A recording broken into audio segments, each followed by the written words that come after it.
지금부터 2021년 8월 22일 주일 새벽 기도회를 시작하겠습니다. 사도신경으로 우리의 신앙을 고백합니다. 전능하사 천지를 만드신 하나님 아버지를 내가 믿사오며 그 외아들 우리 주 예수 그리스도를 믿사오니 이는 성령으로 잉태하사 동정녀 마리아에게 나시고 본디오 빌라도에게 고난을 받으사 십자가에 못 박혀 죽으시고 장사한 지 사흘 만에 죽은 자 가운데서 다시 살아나시며 하늘에 오르사 전능하신 하나님 우편에 앉아 계시다가 저리로서 산자와 죽은 자를 심판하러 오시리라. 성령을 믿사오며 거룩한 공예와 성도가 서로 교통하는 것과 죄를 사하여 주시는 것과 몸이 다시 사는 것과 영원히 사는 것을 믿사옵나이다. 아멘. 찬송가는 93장입니다. 찬송가 93장 함께 찬송하겠습니다. 예수는 나의 힘이요 내 생명 되시니 구주 예수 떠나 살면 죄 중에 빠지리 눈물이 앞을 가리고 내 맘에 근심 쌓일 때 위로하고 힘주시리 주 예수. 예수는 나의 힘이요 내 친구 되시니 그 은혜를 간구하면 풍성히 받으리 햇빛과 비를 주시니 추수할 곡식 많도다 귀한 열매 주시느니 주 예수. 예수는 나의 힘이요 내 기쁨 되시니 그 명령을 준행하여 늘 충성하겠네. 주야로 보호하시며 바른 길 가게 하시니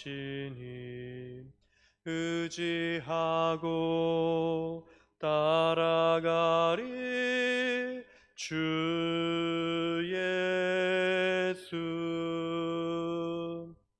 예수는 나의 힘이요 내 소망 되시니 이 세상을 떠나갈 때 곧 영생 얻으리 한없는 복을 주시고 영원한 기쁨 주시니 나의 생명 나의 기쁨 주 예수. 아멘. 하나님의 말씀은 사사기 8장 22절에서 35절까지의 말씀입니다. 제가 가진 성경으로는 구약 375면에 있습니다. 사사기 8장 22절에서 35절까지의 말씀을 교독하겠습니다. 그때 이스라엘 사람들이 기드온에게 이르되 당신이 우리를 미디안의 손에서 구원하셨으니 당신과 당신의 아들과 당신의 손자가 우리를 다스리소서 하는지라. 기드온이 그들에게 이르되 내가 너희를 다스리지 아니하겠고 나의 아들도 너희를 다스리지 아니할 것이요 여호와께서 너희를 다스리시리라 하니라. 기드온이 또 그들에게 이르되 내가 너희에게 요청할 일이 있으니 너희는 각기 탈취한 귀고리를 내게 줄지니라 하였으니 이는 그들이 이스마엘 사람들이므로 금 귀고리가 있었음이라. 우리가 대답하되 우리가 즐거이 드리리이다 하고 겉옷을 펴고 각기 탈취한 귀고리를 그 가운데에 던지니 기드온이 요청한 금 귀고리의 무게가 금 700세겔이요 그 외에 또 초승달 장식들과 패물과 미디안 왕들이 입었던 자색 의복과 또 그 외에 그들의 낙타목에 둘렀던 사슬이 있었더라. 기드온이 그 금으로 에봇 하나를 만들어 자기의 성읍 오브라에 두었더니 온 이스라엘이 그것을 음란하게 위함으로 그것이 기드온과 그의 집에 올무가 되니라. 미디안이 이스라엘 자손 앞에 복종하여 다시는 그 머리를 들지 못하였으므로 기드온이 사는 40년 동안 그 땅이 평온하였더라. 요아스의 아들 여룻바알이 돌아가서 자기 집에 거주하였는데 기드온이 아내가 많으므로 그의 몸에서 낳은 아들이 70명이었고 세겜에 있는 그의 첩도 아들을 낳았으므로 그 이름을 아비멜렉이라 하였더라. 요아스의 아들 기드온이 나이가 많아 죽음에 아비에셀 사람의 오브라에 있는 그의 아버지 요아스의 묘실에 장사되었더라. 기드온이 이미 죽음에 이스라엘 자손이 돌아서서 바알들을 따라가 음행하였으며 또 바알브릿을 자기들의 신으로 삼고 이스라엘 자손이 주위의 모든 원수들의 손에서 자기들을 건져내신 여호와 자기들의 하나님을 기억하지 아니하며 또 여룻바알이라 하는 기드온이 이스라엘의 베푼 모든 은혜를 따라 그의 집을 후대하지도 아니하였더라. 아멘. 할렐루야. 오늘 이 주일에도 영상을 열고 하나님 앞에 새벽을 깨우는 모든 주님의 백성들과 성도님들 위해 하나님의 은혜와 복이 가득하기를 간절히 기원합니다. 오늘 우리가 읽은 이 본문, 오늘은 기드온의 마지막 이야기입니다. 기드온 마지막 이야기를 우리는 본문을 통해서 읽었습니다. 보통 열왕기서나 역대기서를 보면 각각 왕들에 대한 이 일들을 기록한 후에 마지막에 그 왕들에 대한 평가를 짤막하게 하는 것을 볼 수 있습니다. 어떤 왕들의 이야기가 있고 그 왕들의 이야기가 끝날 때쯤에 마지막에 한 줄이나 두 줄, 길면 세네 줄로 이 왕이 어떤 왕이었는지를 간략하게 평가를 하는 겁니다. 오늘 기드온은 왕은 아니었지만 오늘 우리가 읽은 이 기드온의 마지막 이야기를 통해서 기드온에 관하여 기드온이 어떤 사람이었는지, 기드온이 어떠했는지를 한번 평가를 내려볼 수 있을 것 같습니다. 오늘은 우리가 읽은 이 본문을 통해서 기드온에 관한 종합적인 평가를 한번 내려봄으로써 오늘 말씀을 나누도록 하겠습니다. 먼저 기드온이 잘한 점에 관해서 한번 살펴보도록 하겠습니다. 본문 22절에서 23절에 보면 이제 기드온이 가장 잘한 것 중에 하나는 그가 왕이 되는 것을 거절하였다는 겁니다. 기드온이 300명의 군사를 통해서 하나님의 부름을 받고 300명의 군사를 일으켜서 미디안을 물리치는 아주 큰 업적을 이룩합니다. 그러자 주변에 있는 사람들, 이스라엘 사람들과 방백들이 기드온에게 나와서 말합니다. 우리의 왕이 되어 주십시오. 이제는 기드온 당신이 우리의 왕이 되어서 우리를 인도하고 이끌고 수많은 대적들로부터 우리를 지키시고 보호하여 주시옵소서. 그렇게 기드온에게 와서 왕이 되어 주기를, 이스라엘의 첫 왕이 되어 주기를 간청하고 간구합니다. 그런데 기드온은 그 왕이 되어 달라는 요청을 거절합니다. 거절하는데 그 이유가 이제 23절에 나옵니다. 기드온이 그들에게 이르되 내가 너희를 다스리지 아니하겠고 나의 아들도 너희를 다스리지 아니할 것이요 여호와께서 너희를 다스리시리라 하니라. 기드온이 왕이 되기를 거절한 이유는 하나님이 이스라엘을 다스리기다. 하나님께서 이스라엘을 필요에 따라서 그가 택한 사람들을 불러 이스라엘을 인도하고 또 이스라엘을 위해 싸우게 함으로써 하나님이 친히 직접 이스라엘을 다스리신다라는 것을 백성들에게 말하며 그 명분을 앞세워서 자신은 왕의 자리를 거절합니다. 이 기드온이 왕의 자리를 거절한 것은 이제 하나님의 뜻에도 합당한 것으로 보입니다. 이제 우리가 구약 성경을 쭉 읽어보고 나중에 사울 왕이 세워지는 과정을 볼 때도 하나님이 이 이스라엘의 왕이 세워지는 것을 그렇게 기뻐하지 않으신다는 것을 우리는 성경을 통해 알 수 있습니다. 이 기드온이 자기가 왕이 되는 것을 거절한다는 것은 이스라엘의 유일한 왕은 하나님이시요, 이스라엘의 통치자는 하나님이시요, 이스라엘이 믿고 의지해야 할 대상은 하나님이시라는 그 신앙의 표현을 잘 보여주는 겁니다. 기드온은 이제 왕이 되어달라는 그 이스라엘 사람들의 요청을 거절함으로써 그 왕의 자리를 포기하고 하나님이 이스라엘의 통치자라는 것, 하나님이 이스라엘을 친히 다스리신다는 것을 다시 한번 그의 백성들로, 이스라엘 백성들로 상기시켜 줌으로써 이제 그가 신앙으로서 아주 잘한 것 중에 하나가 이것입니다. 왕이 되기를 거절한 것입니다. 또 두 번째, 이제 기드온이 잘한 것은 28절 말씀에 나옵니다. 28절 말씀은 이렇게 기록되어 있습니다. 미디안이 이스라엘 자손 앞에 복종하여 다시는 그 머리를 들지 못하였으므로 기드온이 사는 40년 동안 그 땅이 평온하였더라. 기드온이 잘한 두 번째는 그가 군사적인 안정을 도모했다는 겁니다. 군사적으로 상당히 안정감 있게 이스라엘 지역들을 그가 이끌어갔습니다. 그 군사적 안정은 자연스럽게 경제적 안정으로, 왜냐하면 미디안 사람들이 끊임없이 너무나도 자주 와서 이스라엘 사람들을 수탈해 갔지 않습니까? 근데 이 기드온이 세운 이 군사적 안정은 자연스럽게 이스라엘의 경제적 안정으로 이어졌고 또 정치적인 안정으로 이어졌습니다. 기드온이 잘한 두 번째는 이제 외적인 성공을 거두었던 것, 그의 민족이 군사적으로 안정되고 경제적으로 정치적으로 안정된 삶을 살 수 있게 하였던 그의 그 통치 능력이, 그의 그 다스리는 능력이 이제 두 번째로 잘한 점입니다. 기드온이 잘한 것은 왕이 되는 것을 거절함으로써 하나님의 통치가 계속 이스라엘 백성들 위에 있다는 것, 하나님이 이스라엘을 친히 통치한다는 것을 가르쳐 준 것이고, 두 번째는 그가 외적인 성공, 이스라엘의 이제 군사적인 안정과 경제적인 풍요로움과 정치적인 그 안정감을 주었다는 것, 두 번째 기드온이 잘한 점입니다. 그럼 이제 기드온이 못한 점들에 관해서 한번 보도록 하겠습니다. 오늘 본문을 보면 기드온이 잘하지 못했던 것, 실패했던 부분들이 또 나옵니다. 기드온이 잘하지 못했던 부분들, 기드온이 아쉬웠던 부분들은 신명기에 나오는 왕에 관한 법률에 비추어서 한번 살펴보고자 합니다. 신명기를 보면 모세가 이스라엘 백성들에게 말을 합니다.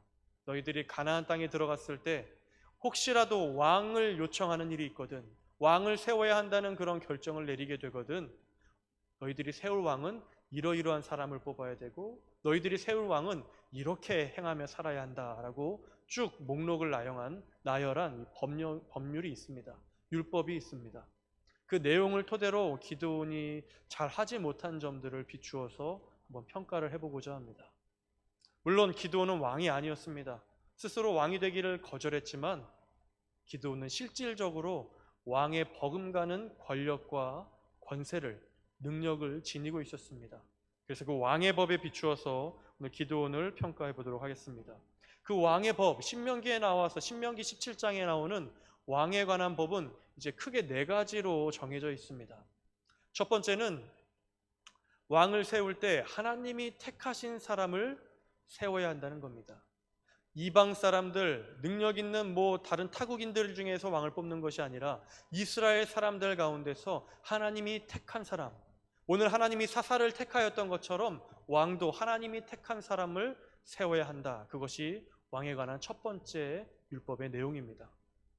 두 번째는 하나님이 택하셔서 왕이 된 그 사람은 병마를 많이 두어서는 안 된다고 합니다.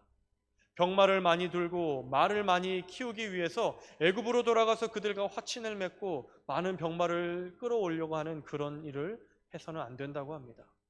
왕은 오로지 하나님을 의지하고 하나님을 붙잡아야 한다는 것입니다. 세 번째 왕에 대한 법률은 이제 아내와 재산을 많이 두지 말라고 합니다. 신명기에서는 왕이 되면 많은 아내와 첩을 거느리는 일을 금하고 많은 자녀들을 낳는 것을 금하라고 합니다. 그리고 마지막은 이제 왕이 된 사람은 언제나 이 율법의 책을 필사해서 이 율법의 책을 만들어서 머릿맡에 두고 항상 평생토록 이 율법을, 이 하나님의 말씀을 읽고 준행하며 지켜야 한다. 그렇게 신명기는 왕에 관한 법을 제정하였습니다. 그러면 이 왕에 관한 법에 비추어서 오늘 기드온을 한번 살펴보도록 하겠습니다.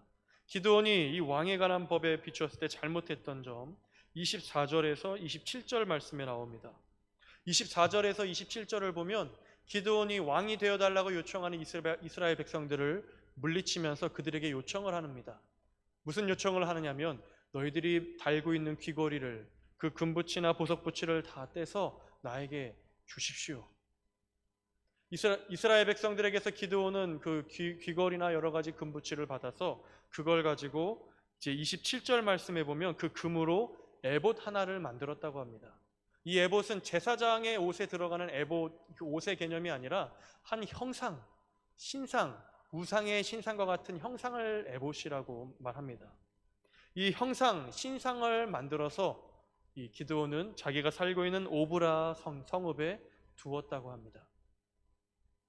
기드온은 분명 전혀 알지 못하던 다른 신들을 이 새긴 우상을 만든 건 아닙니다.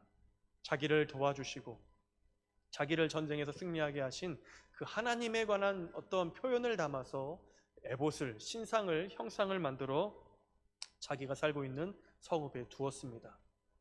이 첫 번째, 이것을 잘못한 겁니다. 기드온은 에봇을 만들므로써 하나님의 율법을 어겼습니다.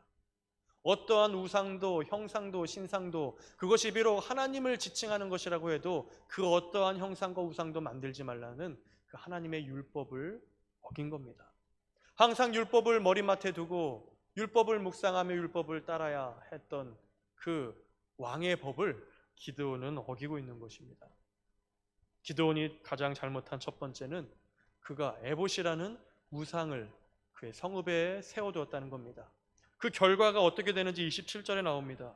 온 이스라엘이 그것을 음란하게 위함으로 그것이 기드온과 그의 집에 올무가 되니라. 그 기드온이 세워둔 에봇이 백성들이 음란하게 섬기는 우상과 같이 변절되었다고, 우상으로서 받아들여졌다고 이 성경은 평가합니다. 기드온이 잘못한 첫 번째는 그가 에봇을 만들었다는 것, 우상의 형상을 만들었다는 것입니다. 두 번째, 기드온이 잘못한 것은 29절에서 32절 말씀에 나옵니다. 29절과 32절 말씀을 보면 기드온은 많은 아내와 첩을 두었다고 합니다. 많은 아내와 첩을 두고 또 많은 자녀들을, 아들들을 또 딸들을 낳았다고 합니다.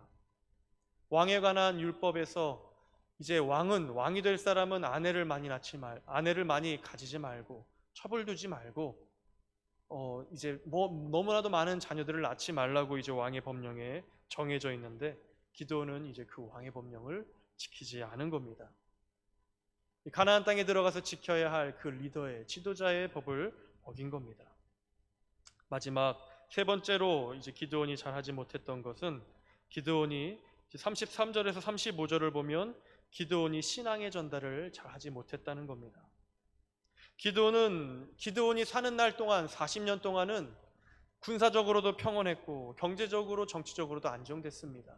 기드온이 사는 날 동안에는 사람들이 잘 지내며 평안하게 거주했습니다. 그러나 기드온이 죽고 난 후에 이제 이스라엘 사람들의 모습이 어떻습니까? 하나님을 섬겼던 이스라엘 백성들의 모습이 바로 여룻바알이라 하는 기드온이 죽자마자, 바알을 깨뜨렸다는 기드온이 죽자마자 이스라엘 백성들은 이내 곧 다시 바알 신상을 세우며 바알을 따라가며 바알을, 우상을 섬기며 숭배했다고 합니다. 기드온은 신앙을 다음 세대에게 전달하는 것을 실패했습니다. 여러분, 기드온은 어떤 사람입니까? 체험적인 신앙을 가진 사람입니다. 용기 없이 그냥 비참하게 쓰러져 있는데 하나님의 부름을 받고 용사로 택함 받아서 하나님의 부르심에 응답하여 전쟁에 나가 승리한 사람입니다. 의심이 들어서 하나님 앞에 간구하며 기도했을 때 표적을 보는 일도 있었습니다. 도저히 이길 수 없는 싸움에서 하나님이 주시는 능력과 기적으로 승리하는 걸 경험했습니다. 기도의 힘을 알았고 기도에 응답하시는 하나님을 알았고 하나님이 함께 계시는 것을 경험하고 승리하게 하는 그 하나님을 항상 몸으로 직접 경험하며 체험했습니다. 기드온의 신앙은 체험적인 신앙이었습니다. 그런데 그 체험적인 신앙, 하나님을 만나고 하나님을 경험하고 기도로서 하나님의 응답을 받았던 그 체험을 가진 신앙을 그 다음 세대에게, 그 후세대에게, 그의 자녀들에게 전달하지 못했던 겁니다. 자기는 믿음이 있고 자기는 체험을 하고 신앙을 가졌지만 그 다음 세대에게 신앙을 물려주지 못하자 그 다음 세대의 모습이 어떻게 나옵니까? 기드온이 죽자 이스라엘이 또다시 바알을 따라가며 바알을 섬기는 그런 참담한 결과로 귀결되었습니다. 기드온은 개인적으로는 성공한 사람이라고 볼 수 있습니다. 개인적으로는 왕이 되진 않았지만 왕의 버금가는 권세와 능력과 권력을 가진 사람이었습니다. 또 뿐만 아니라 이스라엘의 지도자 사사로서 군사적인 안정을 도모했고 군사적인 안정을 이루었고 경제적인 풍요와 정치적인 안정을 이룩한 사람입니다. 그것을 40년 동안 유지했던 사람입니다. 그러니까 기드온 개인으로 보면 그 자신은 성공한 사람이요, 아주 훌륭한 성공한 사람, 훌륭한 지도자라고 평가받을 수 있습니다. 그러나 그 외적인 성공 이면에 그가 취했던 내적인 신앙의 성숙의 면에서 보면 그는 좀 신앙의 성숙에 있어서는, 내적인 신앙의 모습에 있어서는 실패했다고 보입니다. 하나님이 세우지 말라는 우상을 세웠고 지도자로서 많은 아내와 자녀들을 두지 말라고 한 그 하나님의 말씀을 어겼고 마지막 세 번째로는 하나님께 받은 그 신앙의 내용을 다음 세대에게 전달하지 못했던 겁니다. 그리고 기드온이 실패한 이 모든 것들이 그가 죽고 난 후에 이스라엘 백성들 안에서 참혹하고 끔찍한 비극을 낳게 됩니다. 먼저 이제 에봇을 만들므로써 이스라엘 백성들이 우상을 섬기고 그 우상 숭배가 자연스럽게 바알 우상 숭배로 이어지는 이 비참한 일이 벌어집니다. 또 그뿐만 아니라 기드온이 많은 아내를 통해서 낳은 아들들, 특별히 첩을 통해 낳은 아들 이 아비멜렉이 왕정을 시도합니다. 기드온은 하나님이 이스라엘을 통치해야 된다고 거절했던 그 왕정을 그의 아들 기드온의 첩에서 나온 아들인 아비멜렉이 자기가 왕이 되겠다고 들고 일어나서 기드온의 모든 아들들, 자기의 형제들이죠, 모든 아들들을 죽이고 살육하고 이스라엘 사람들도 많이 도륙하는 그런 비참한 비극이 벌어집니다. 기드온이 지키지 못했던, 기드온이 어겼던 그 하나님의 말씀이 그의 후손들에게 큰 비참한 비극을 안겨준 것입니다. 마지막 세 번째로 신앙의 전달을 주지 못했던 그 기드온, 그 이후에 나오는 사사들을 보면요, 그 사사들에게서 신앙적인 내용이 별로 나오질 않습니다. 그 이후에 나오는 사사들의 모습에서 그렇게 신앙의 모범이 될 만한 모습들이 나오지 않는 걸 볼 수 있습니다.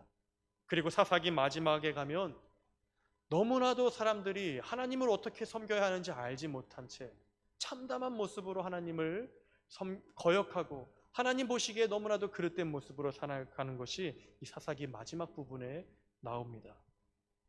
기드온의 그 내적인 신앙의 실패가 그 이스라엘의 민족의 지도자로서 사사로서 그가 실패했던 그 신앙의 내용이 결국 그 이후에 있는 세대들에게 올무가 되어서 그들을 괴롭게 하고 아프게 하고 그들을 너무나도 어려운 비극적인 결말로 이끄는 일이 된 것입니다.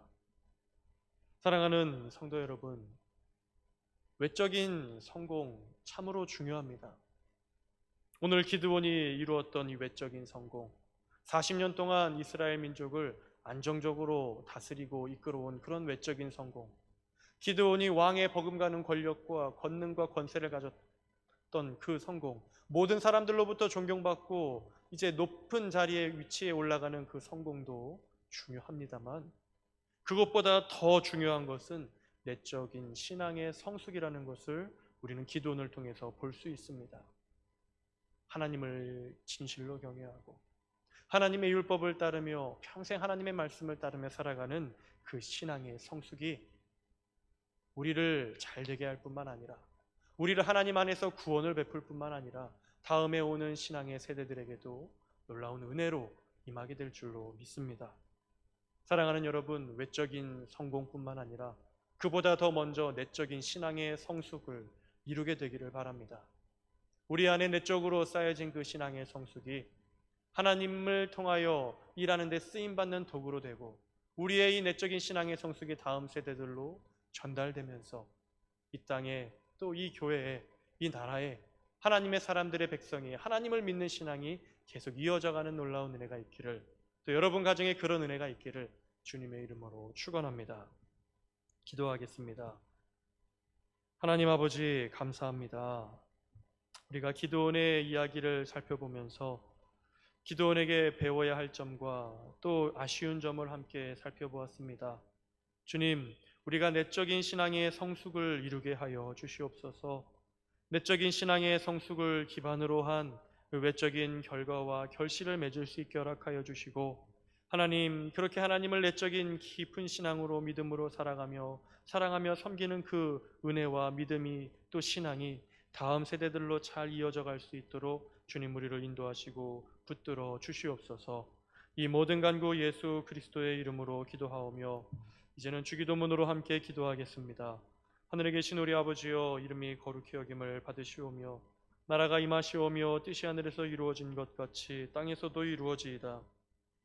오늘 우리에게 일용할 양식을 주시옵고 우리가 우리에게 죄 지은 자를 사하여 준 것 같이 우리 죄를 사하여 주시옵고 우리를 시험에 들게 하지 마시옵고 다만 악에서 구하시옵소서. 나라와 권세와 영광이 아버지께 영원히 있사옵나이다. 아멘. 오늘은 주일입니다. 예배와 한국교회를 위해서 기도해 주시고, 특별히 예배와 한국교회, 우리 특별히 한국교회 안에 외적인 번영과 외적인 성공, 외적인 결실의 모습보다 이전에 우리 한국교회가, 또 한국교회가 드리는 모든 예배가 내적인 신앙의 성숙을 이루며 그 신앙의 성숙을 통해서 더욱 하나님께 영광 돌리며 하나님을 영화롭게 하는 교회들로 서게 해주시기를 이 시간 주여 한번 외치며 통성으로 기도하겠습니다. 주여. 하나님 아버지, 하나님 아버지, 불러주시고 함께하여 주시옵소서. 주여 하나님 아버지, 우리가 외적인 하나님 아버지 신앙, 하나님 아버지 내적인 신앙의 성숙도 이룰 수 있도록 주님 인도하여 주시옵소서. 주여 하나님 아버지, 우리가 하나님 아버지 외적인 성공도 중요하지만 내적인 신앙의 성숙을 먼저 이루는 우리들 될 수 있도록 인도하여 주시고 붙잡아 주시옵소서. 주님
주여